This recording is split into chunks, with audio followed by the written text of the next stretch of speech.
If you're a coffee lover, at some point you've probably thought about an espresso machine. After all, the variety and convenience is a key selling feature. I'm Erin from TechGadgetsCanada.com, and I've been reviewing Nespresso machines recently and finally had the chance to try out the Nespresso Virtuo line. In this review, I'm going to check out the Nespresso Vertuo Next by Delonghi. I'll tell you how the machine works, what makes it special, and how it's different from a typical Nespresso machine, as well as what I think of the coffee. An early heads up, if you end up liking this video and finding it helpful, to please hit that like button and do subscribe, because it does help me keep making more videos that I hope everyone out there gets to watch, enjoy, and learn from. The Nespresso Vertuo Next by Delonghi is a slim machine taking up a relatively small footprint.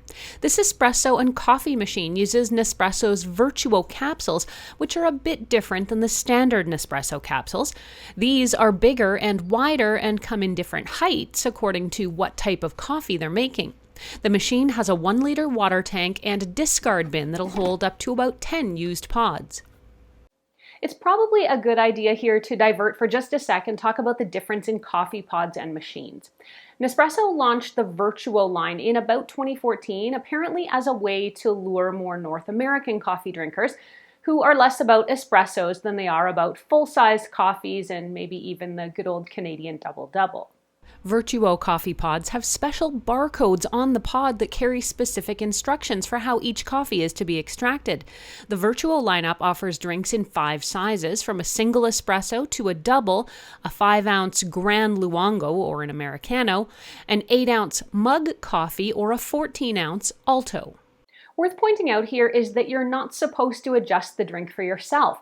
The barcode and the size of that pod determine your final beverage. But of course, there is a way to change the sizes if you want.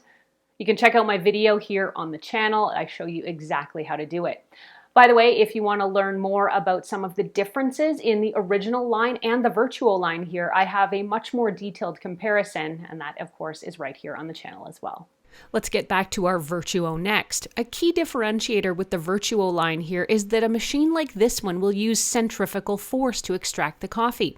The machine also seems to punch out a lot more holes in the capsule too.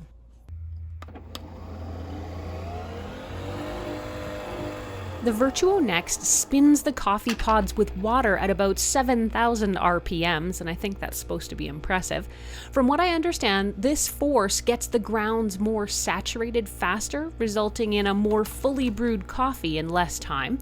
You can hear the spinning motor at work, spinning up your coffee. So on that note, let's take a look at how one is made in the Nespresso Vertuo Next by Delonghi. This machine is really easy to operate since it has really just one button. Choose your coffee pod, and remember, the pod dictates the coffee, so use the adjustable tray and the right size cup. Open the machine lid by unlocking the lever. Then pop the coffee pod in dome side down, close the lid, and lock the lever into place. The small light will flash, and when it stops, the machine's ready to go, so push the button to initiate the brewing sequence. You'll hear a bunch of noise and that spinning motor, but the machine isn't really loud in my opinion. The full brew sequence will last about a minute for an espresso to nearly 2 minutes for a fuller size coffee. After it's brewed, the pod will stay in place inside the machine until you open the top, then it's automatically lifted out and flipped into the discard bin. I found there was good variety of coffees available, and just like the original Nespresso line, some were tasty and others not my preference. The coffee, though, is definitely fresh and flavorful, and the espressos come out nice and thick and rich and with a beautiful crema.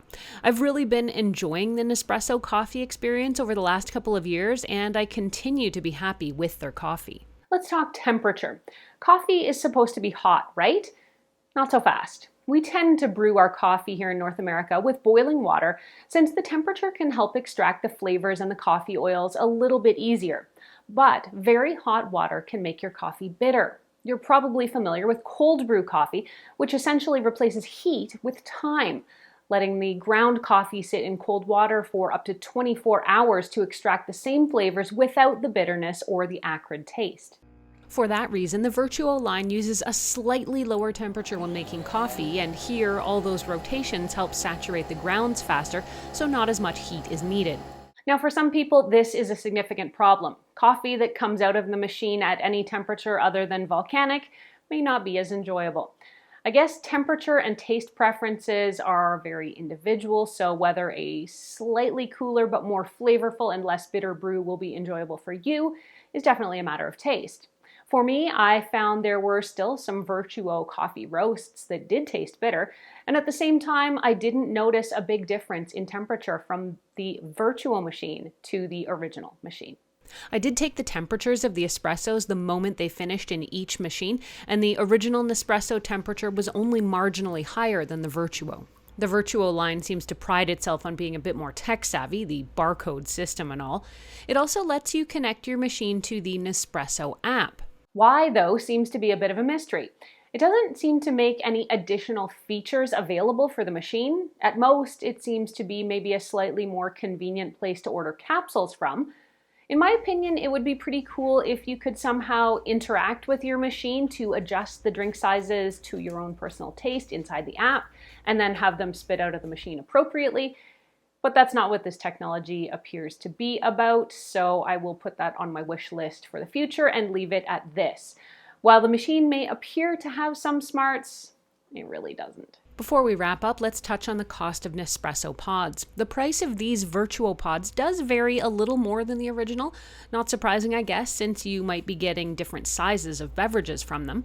For the most part, though, you can expect to pay about 80 cents to $1.20 for espressos and up to about $1.50 or so for bigger coffees. Reasonable considering what some coffee shops charge for fancy or large coffees. Overall, this is a great coffee machine. It's easy to use with the one-button operation, and with the barcode system, it's totally foolproof. Even so, you can make adjustments to those presets if you want.